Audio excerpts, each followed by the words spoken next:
You can say he's an outsider in the Nigerian political arena.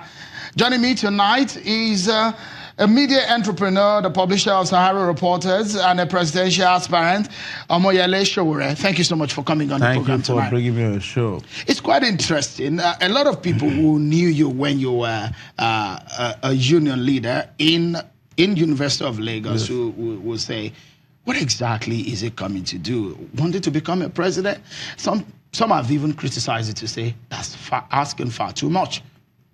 Well, you know, the problem with Nigeria is that a lot of people have had their dignity and the self-esteem battered so much that they've internalized oppression and internalized inferiority complex, to the extent that they don't believe that if you are not the son of a former governor or a former president, you cannot aspire to the position of the president of the country.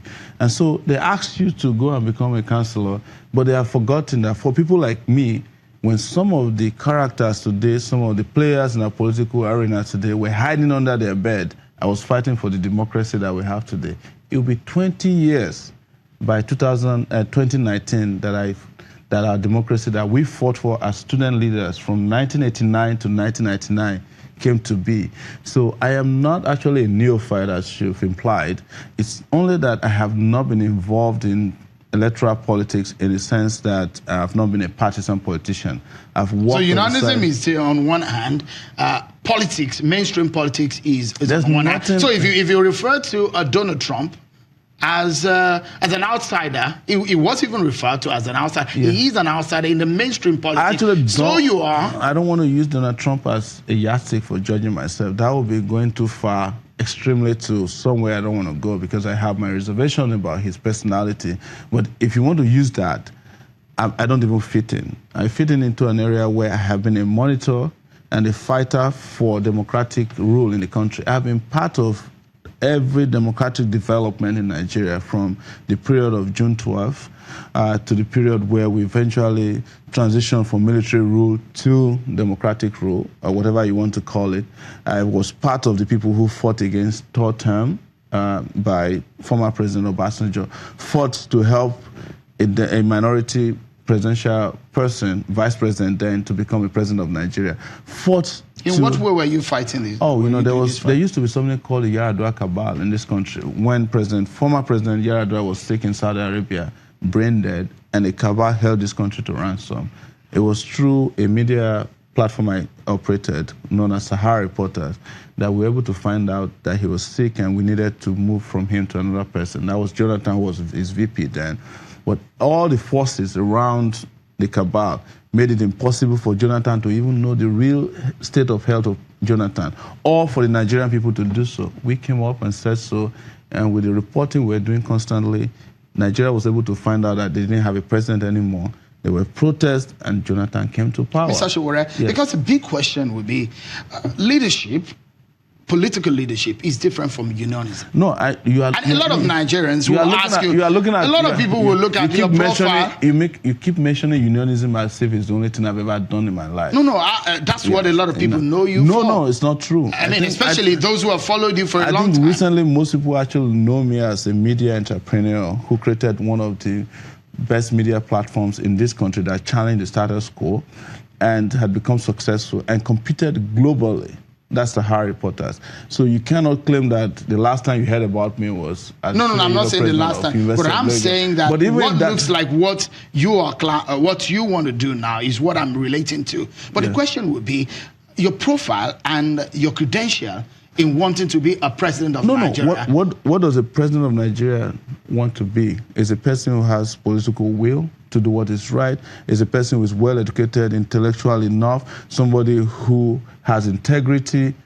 The people that you are likely referring to as having experience are the people who have experience in looting this country, people who have experience in assassination, political gerrymandering, carpetbagging. I'm not that. I'm talking to you as someone who has monitored the process. There's a video, by the way, that is online that you can find with me standing behind Bashorem K.O. Abiola in 1993. I was 21 years old. It was the most difficult to stand by a person of that status. I stood there.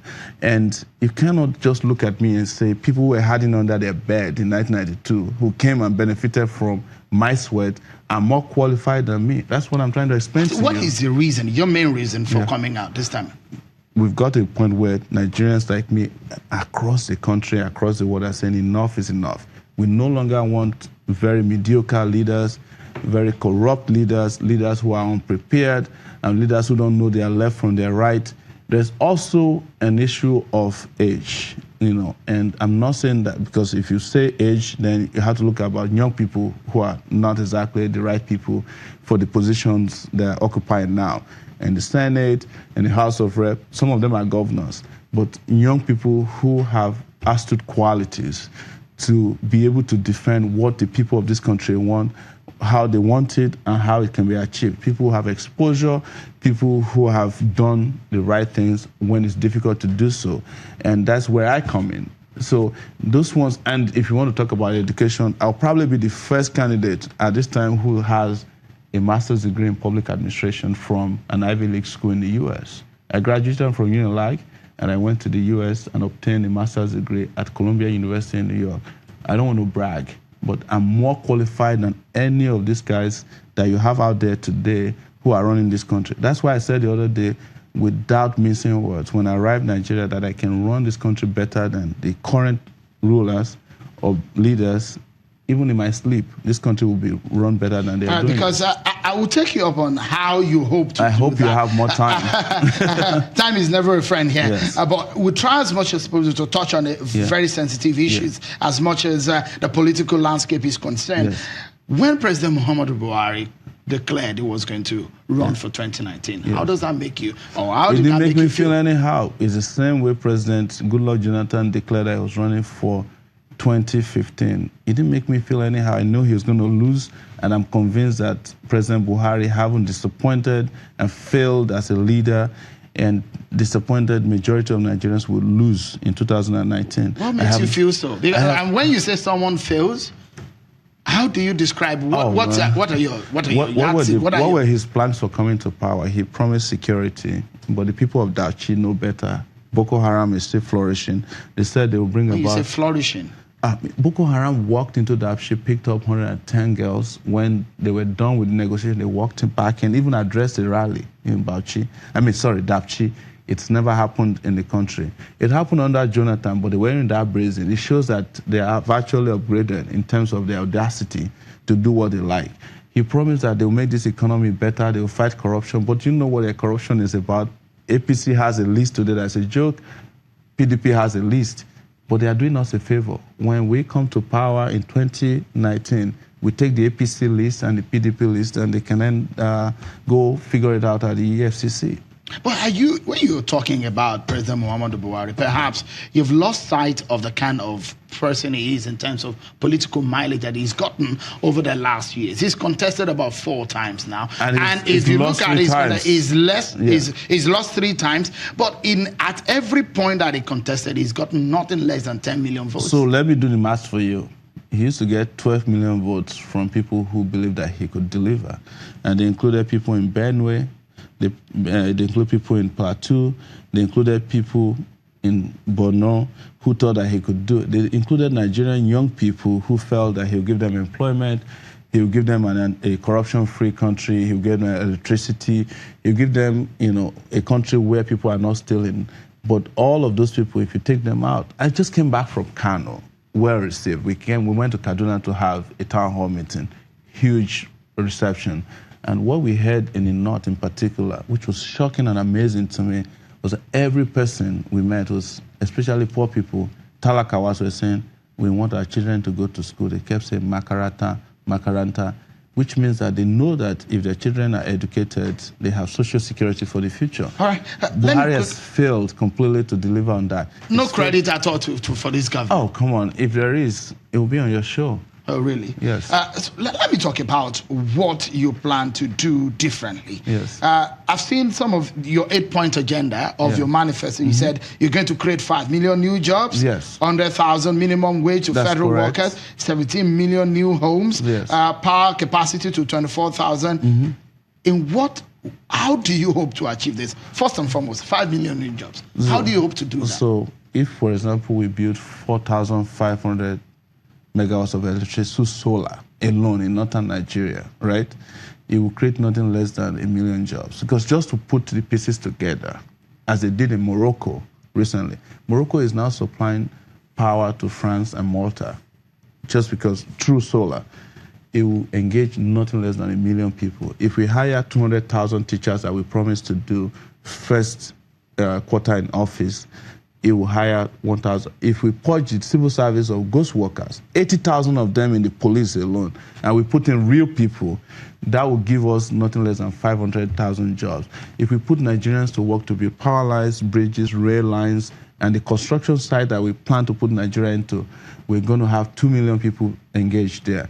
If you start agriculture, I'm not talking about agriculture of the old people where they claim that rice mills are folding up in Malaysia or Singapore, whereas there are no rice mills in Nigeria. Real agriculture, we'll have 1 million people. If we give people electricity, which is what we promised, we'll light up this country, and the potential of the Nigerian youth, which is innovative and creative, comes to be, technology is the biggest industry we have. That will be another 1 million jobs. Already we've done 5 million. We have not even gone to NNPC yet, or oil, because oil is lazy economy. How do you hope to win an election in Nigeria, a presidential election? You are from Ondo State. There's no magic about it. Since I've been going around the country, I've been in the East, I've been in the Northwest, I've been everywhere. And all Nigerian young people are asking for is a leader who can take them to progress and prosperity, right? Winning the election, see, these guys are relying on paper money as we speak. They've even forgotten that there is currency that is called cryptocurrency. They have no idea how the world works. Just like when I started Sahara Reporters 12 years ago, the media in this country didn't know anything about new media. They were relying on physical newspapers. And I told them, look, these newspapers are going to the museum. They didn't believe me. Now they know better. So there's a lot more that's out there than what they're used to. They're relying on togs, branded rice, Ankara, and all of that. You have not told us how you hope to win an election. I'm just telling you that we're going to be canvassing the way we've never done before. Who is doing town hall meetings now? All of them. I've been to the question East. Is, I've been to where South. do you get your funding from? Open, transparent funding. On GoFundMe, for example, we've raised over $20,000. The plan is to raise $200 from 10,000 Nigerians. So far, $20,000 raised, and we're far away. We're still 10 months to election. So, and we are not spending too much money because we are not bribing people. Okay. And so the question is, on what platform are you running? Coalition of parties. Clear. We have already 5 parties in the bag, and there are more coming in, because we have to defeat the behemoth of PDP and APC the way they are. They have to be defeated. By the way, like somebody said today, there's no difference between APC and PDP. They're just coalition of desperados. So when are you declaring the party exactly? The party that Why are you in a hurry? Other parties haven't even elected their candidates. You are here today, that's what we are asking. Yeah, ask Buhari. Buhari, even as an APC candidate, has not been declared.